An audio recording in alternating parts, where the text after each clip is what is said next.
Anem a aprendre a editar imatges i per fer això heu de saber que en el vostre Windows hi ha una eina molt potent que es diu Recortes. Clicant aquí trobareu el programa o bé aquí i si no el podeu buscar ficant Recortes i apareix aquí.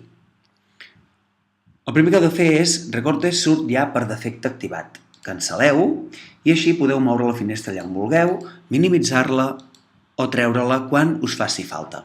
Pot ser que també tingueu aquí a l'escriptori l'enllaç directe cap al programa Recortes. Sabeu que fent doble clic s'us obrirà. Molt bé, per un cantó hem obert Recortes. Ara ho amago i obrim internet. El primer que farem és fer una tasca de buscar imatges relacionades amb el món de la tardor.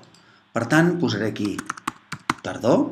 Si ho busqueu en castellà o en anglès, és possible que trobeu encara més imatges. Anem a la pestanya Imatges i cliquem qualsevol d'elles. Us recomano que sigui gran, per tant, fixeu-vos aquí amb els nombres. Sabeu que clicant els nombres podeu trobar imatges des de supergrans a més petites. 1000 i pico està de sobres perfectament bé. El que farem és el següent. Un cop tinguem la mida que ens agrada, anem a Ver imagen. Esperem a que es carregui i ara amb el programa Recortes ho traiem per sobre i fiquem Nuevo recorte. Fixeu-vos que el ratolí s'ha transformat en una creueta. El que vull és que agafeu una tira que seleccioni una part de la imatge. Deixeu anar. I automàticament veieu, Recortes el que ha fet és capturar una part d'aquesta imatge en lloc de guardar la imatge sencera. Ara hem de guardar-ho. Arxivo, guardar como, triem escriptori, assegureu-vos que apareix aquí dalt i, si us plau, posem un nom. Guardar. Això ho minimitzo i fixeu-vos que fent doble clic aquí veig la imatge que acabo de guardar a l'escriptori. Molt bé.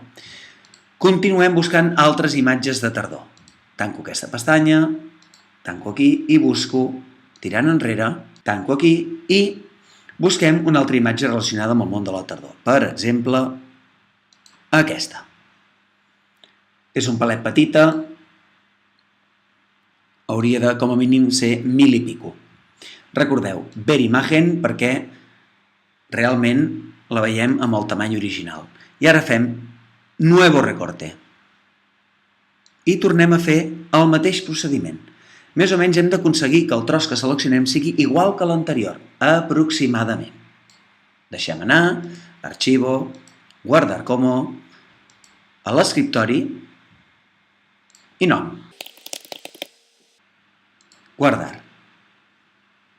Minimitzo, tanco la pestanya, busquem, tirant enrere, una altra imatge de la tardor. Per exemple, els bolets. No és més gran, suposo que anirà bé. Ver imagen. Nuevo recorte.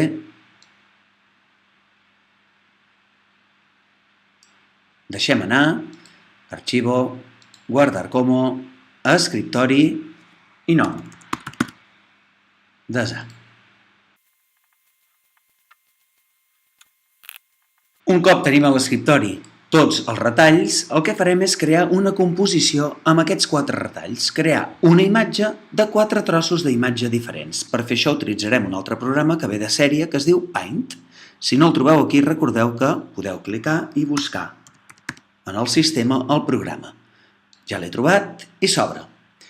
Molta atenció al que farem ara. Amago i agafo la primera imatge, l'arrossego fins al Paint, m'espero a que surti, continuo amb el botó clicat i deixo anar quan veig el botó Més.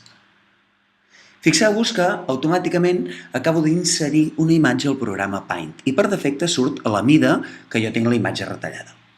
Ara, amb aquest zoom, el farem més petit, podeu utilitzar això o, si voleu, els botons per tindre més precisió. I el que hem de fer és agafar aquest puntet blanc i allargar-lo al màxim perquè ens hi càpiguen la resta d'imatges. Per continuar enganxant trossos d'imatge que tinc a l'escriptori, ara farem servir el botó enganxar que es troba aquí. Ficarem pegar, triarem pegar desde I recordeu que a l'escriptori hi teniu totes les imatges. La fulla de tardor vermella ja l'he posat, per tant em queda bolets, arbre de tardor i carbasses. Anem a posar els bolets, la selecciono i obrir. Molt de compte ara, perquè si cliqueu fora ja no podreu moure la imatge. Per tant, desfaig l'acció si m'equivoco i ho torno a provar. Fixeu-vos que en el moment en què la poso surt una mena de línia puntejada que em permet moure, ho ficaré aquí, i si convé allargar la imatge, tot i que no us ho recomano perquè si l'allargueu el que esteu fent en realitat és deformar. Si ho feu una miqueta no passaria res, però si ho feu molt, lleig. Compte amb això. En tot cas, podeu desfer si no us agrada i tornar-ho a provar sense problemes. Una altra solució és moure-ho més o menys centrat. És igual que s'obrin espais blancs, després ja ho arreglarem, ja veureu com. Anem a continuar enganxant des de l'escriptori les altres imatges. Ja està, ja tenim la imatge que volíem. Recordeu que ara ho estem veient al 50%. Puc clicar aquí i en realitat ho veuria així. Torno a la mida petita i ara amb la tecla de capturar puc seleccionar només la part que m'interessa d'imatge. Deixo anar, arxivo, guardar como i ficarem el nom d'imatge de tardor definitiva. Farem que es guardi l'escriptori i guardar. Puc tancar el programa, minimitzo això i fixeu-vos que fent doble clic m'apareix la imatge que acabem de fer